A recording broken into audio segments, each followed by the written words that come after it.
Hej, Hej. vi vil lave den mundtlige aflevering om Om Er du mors lille dreng, og dokumentarfilm. om dokumentarfilm. Ja. Og Vi, vi vil starte med at svare på spørgsmålet omkring, hvilken rolle dokumentarfilm spiller som genre for vores indblik i samfundet udsatte og deres forhold. Og vi snakkede først om det her med, at dokumentar ligesom gør det muligt for sådan at få indblik i noget nyt, og noget man ikke ved så meget om, og ligesom få indblik i andres menneskers liv, som man måske ikke vil vide noget om, og komme ind i et nyt miljø, eller... Ja. Præcis. Som den her dokumentar om Jørgen gør rigtig godt. Vi ligesom gå ned i det her lille rum med et mikroperspektiv på den her familie, som der får barnet Jørgen. Men som så ikke kan tage sig af det. Ikke kan tage sig af det. Men den skaber en god ligesom, vej ind i deres verden ved bare at have den her observerende stil, hvor den sidder på væggen og observerer, hvad der foregår, og dermed formulerer problemerne. Det her, man ligesom sådan følger Jørgens forældre til de her meget ikke polerede samtaler, de har med de her pædagoger på den her anstalt, og man ser dem, når de ikke gider at stå op og passe deres barn. Altså, men det bliver meget sådan observerende, men samtidig sådan også... nej, jeg ved ikke. Hvad vil du sige? Jeg tror bare, det her sådan med, at den er meget observerende og har sådan følger dem på en meget sådan måde, så det ligner, at den er meget sådan autentisk, eller der lige lidt klarinet. Den får det til at blive meget sådan autentisk, men samtidig kan man også sige, at den ligesom går ind og kun viser det dårlige, eller den kun viser sådan de dårlige scener, hvor de er dårlige forældre. Og på den måde, så kan der også måske bliver man også lidt iscenesat i den her dokumentar. Det kan man se, for eksempel i toeren, der skifter lyset rigtig meget i forhold til hvilke personer det er, som der bliver filmet. For eksempel når den filmer familien eller Jørgen, eller generelt negative ting, så er der det her kolde lys. Men når den så filmer eksperter, som der giver interviews, eller de plejere, som der er, så kommer der et mere varmere lys, og det kan ligesom være et bevis på, at der er den her iscenesættelse. Men overordnet så prøver den dokumentaren jo sådan at virke autentisk. Ja. Og så snakker vi også lidt det her om i film 1, at der er de her meget sådan parallelklip mellem, at man ser Jørgens forældre, for eksempel når de skal holde deres bryllup, at de står sammen, og så skifter det sådan med klip imellem, så Jørgen ligger alene, og så bliver der spillet sådan noget trist musik over. Så der sådan går virkemidlerne også ligesom ind, og sådan forstærker også lidt måske den sådan,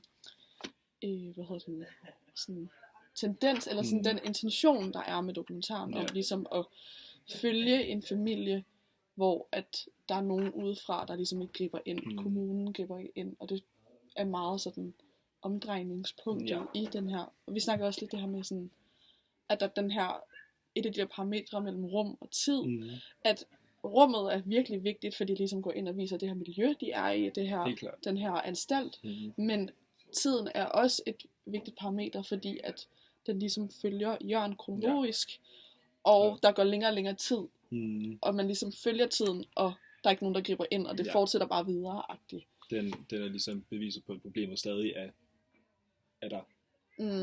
Og så er der også det her med oplevelse og oplysning. Der er rigtig meget oplevelse i dokumentaren, hvor man ligesom oplever, hvordan det er at være i den her familie, hvordan de passer på Jørgen, og hvordan han har det.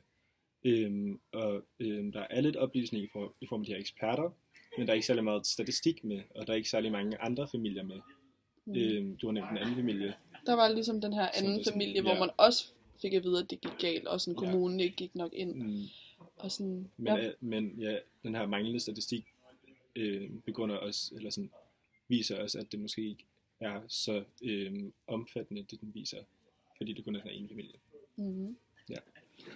Så sådan, det her med, at altså i forhold til sådan, om det sådan giver godt indblik, eller sådan i samfundets udsatte af deres forhold, så sådan gør den det, men der er også en stærk intention bag Ja, Så sådan, helt klart. den måde, at de udsatte og deres forhold mellem hinanden bliver fremstillet på, det er der også en intention bag. Ja.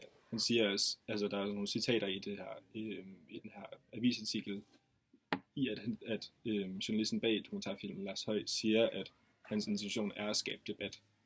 Og det er ligesom at være politisk ukorrekt. Og gå ned i de svære problemer, som man så også, hvor han så tager. Han siger, at han vil gerne se objektivt på det, men han tager stadig en side i det.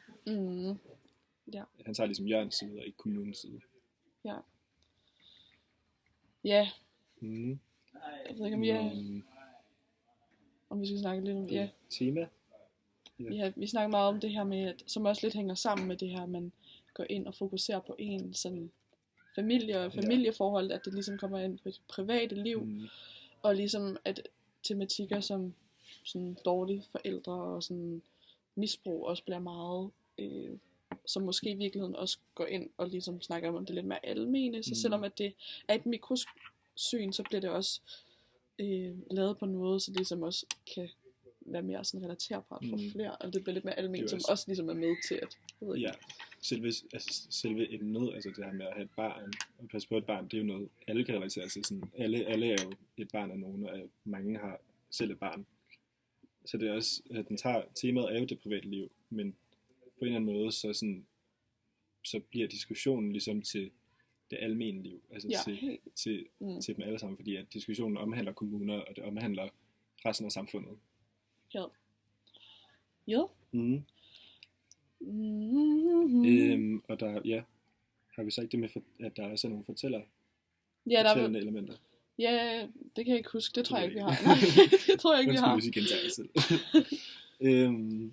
Det er der også, hvor der er den her speak voiceover, som der taler over nogle billeder, som der korresponderer til den, hvor der også, ligesom, hvor den forklarer, hvad der sker, og den forklarer også, hvad der er godt og hvad der er dårligt for Jørgen.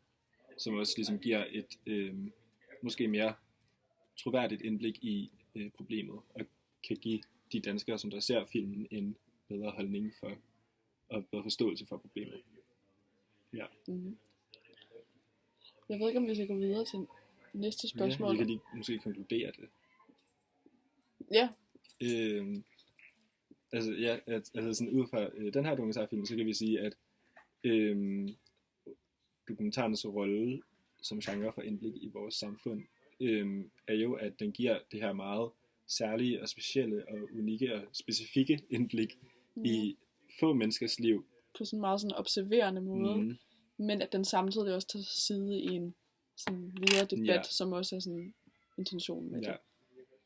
Og så skaber den så den her større debat ud fra det her lille indblik, som også kunne have været et større indblik, som vi kan se i andre dokumentarfilm. Ja. Og så er der en grænse for, hvordan dokumentarfilm kan fremstille udsatte menneskers liv. Og det ved jeg ikke, i hvert fald i den artikel, som Lars Høj, hvad den hed? Ja, det er ham, der har lavet ham, der har lavet dokumentaren. Altså han udtaler sig ligesom om processen mellem de 3 film, han har lavet, og beskriver blandt andet, at han har oplevet virkelig meget succes, og det har været en af de dokumentarfilm, der er allermest set, og det har skabt vildt mange arbejdspladser, hvor der også måde, det er bare tjent fordoblet i vækst. Ja, altså det er bare virkelig været en kæmpe succes, der er mange seertallet er bare vokset. Og at efter den første film, at det er så vildt en succes, de har oplevet, at det måske er mere en kommerciel sådan grund til at lave dokumentarfilm 2 og 3, fordi at man ligesom kunne se, at det gav så mange penge, og og så vi snakker lidt om det her med sådan... Man har ligesom allerede skabt den her debat 1 gang. Ja. Og så den op igen 2 gange mere. Ja. Men så til gengæld, så var det jo også, siger han jo også, at inspirationen for at lave 3'eren var fordi, at Jørgens mor rakte ud til ham. Så det er også et argument for, at det måske ikke var på grund af pengene. Og faktisk for at stadig sætte fokus på, at kommunen ikke rigtig har gjort noget, eller ikke har hjulpet. Ja. Men jeg tror, der er noget, hvor jeg synes, at om det måske sådan kan blive lidt for meget. Det er det her med, når han sådan nævner, at han lod være med at kontakte kommunen, fordi han vidste, at kommunen ville gribe ind. Og nu kan jeg ikke lige huske på spørgsmålet, men om det er sådan, jeg tror den, ja, at det måske kan være lidt sådan, altså sådan om, at den her grænse på en eller anden måde bliver overtrådt, fordi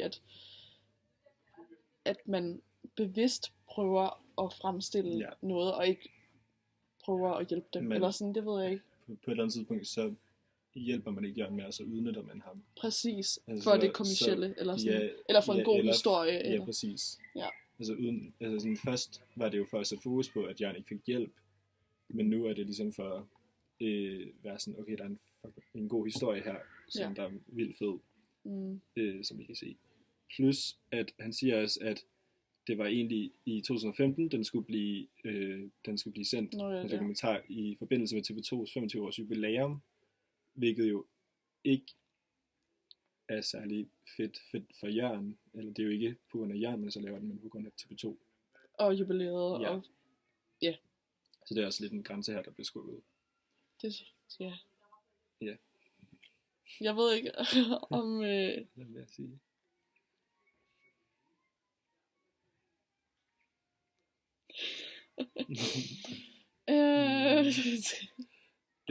Altså så kan man jo sige, at dokumentarfilm skal fremstille udsatte menneskers liv. Og det gør den også. Eller et indblik i deres verden, og et indblik i, hvordan at man kan hjælpe dem, eller hvordan at de er blevet mishandlet. Men den skal også respektere dem, og den skal ikke bare gøre det for at få en god historie. Nej. Og den skal ikke gøre det for pengene, den skal ligesom gøre det for deres skyld, så længe at det hjælper dem. Ja. Ja, det er bare det. Det kommer også til udtryk i artiklen, altså at forfatteren af artiklen er meget kritisk over for Lars Høj i ligesom de spørgsmål, der bliver stillet og sådan noget. Ja. Yes. Er det det? Tak.